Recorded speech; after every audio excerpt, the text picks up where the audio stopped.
اللہ کے سوا کسی اور کی اطاعت جس سے اللہ کی معصیت لازم آتی ہو، شرک۔ لا طاعت لمخلوق فی معصیت الخالق، مخلوق میں سے کسی کی اطاعت نہیں ہوگی کہ اس معاملے میں جس میں خالق کی معصیت لازم آ رہی۔ ہاں، خالق کے احکام کے اندر اندر والدین کا حکم بھی مانو، اطاعت کرو، اساتذہ کا حکم مانو، کسی اور کو اپنا لیڈر مانا ہے اس کا حکم مانو، لیکن ناٹ بیونڈ وہ جو سرکل ہے کتاب و سنت کا، اس سے باہر نہیں۔ لا طاعت لمخلوق فی معصیت الخالق، یہ آپ الجبرے کے فارمولے کے طور پر اپنے سامنے رکھیے۔ اب اسے اپلائی کیجئے، جیسے فارمولوں کے ذریعے سے پھر بڑے بڑے وہ سم جو ہے وہ حل کیے جاتے تھے سوالات۔ صبح کا وقت ہے، آنکھ بھی کھلی ہے، کوئی اذان کی آواز بھی کان میں آئی ہے، آپ کا نفس کہتا ہے ابھی سو جی۔ آپ نے اپنی چادر یا کمبل کو درست کیا اور کروٹ لی اور سو گئے۔ یہ کیا ہے؟ آپ نے کس کا حکم پیچھے پھینکا اور کس کا حکم مانا؟ اللہ کے حکم کو پیچھے پھینک دیا، نفس کے حکم کو آگے رکھ۔ یہ شرک، اس شرک کو جاننے والے بہت کم ہیں۔ مولانا روم نے خوب کہا تھا، نفس ما ہم کم ترس فرعون نیست لیکن ایراعون نیست۔ میرا نفس بھی فرعون سے کم نہیں ہے۔ فرعون نے کہا تھا نا، الیس لی ملک مصر وہذہ الانہار تجری من تحتی، کیا اس ملک مصر کی حکومت میری نہیں ہے؟ اور سارا جو یہ آپ پاشی کا نظام ہے، انہار کا نظام ہے، وہ میرے کنٹرول میں نہیں ہے؟ جس کا چاہوں موگا کھلا رکھوں، جس کا چاہوں بند کر دوں۔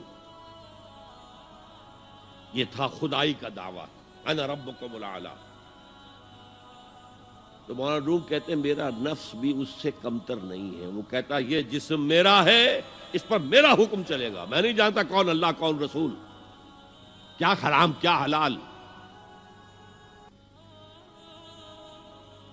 تو فرعون سے کم تو نہیں ہے میرا نفس، لیکن ایراعون اس کی بہت مدد تھی، فوج تھی، لاؤ لشکر تھا، تو اس نے زبان سے بھی کہہ دیا کھل کر انا ربکم الاعلی۔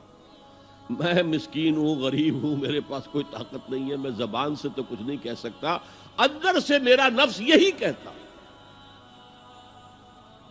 یہ نفس کی حکومت قرآن کہتا ہے، میں حیران ہوتا ہوں، دو جگہ یہ مضمون آیا ہے، ارأیت من اتخذ الہہ ہواہ افانت تکون علیہ وکیلا۔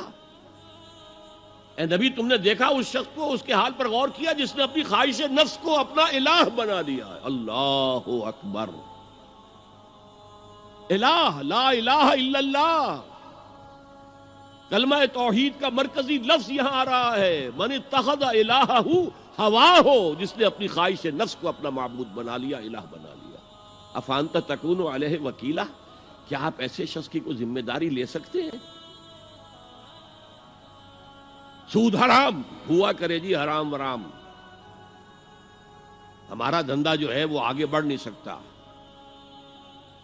تو اللہ کے حکم کو پیچھے ڈالا، نفس کے تقاضے کو آگے رکھا۔ کون معبود ہے آپ کا؟ نام عبداللہ رکھیے، نام عبد الرحمن رکھیے، ہے عبد النفس، نفس کے بندے، نفس کے غلام۔ یہ میں نے یوں سمجھیے کہ جیسے میں نے ہجرت اور جہاد کی ڈیفینیشنز کی تھی۔ ہجرت کا بیس کیا ہے؟ پوچھا گیا ایو الہجرت افضل یا رسول اللہ، اے اللہ کے رسول بتائیے سب سے اعلیٰ ہجرت کون سی ہے، افضل؟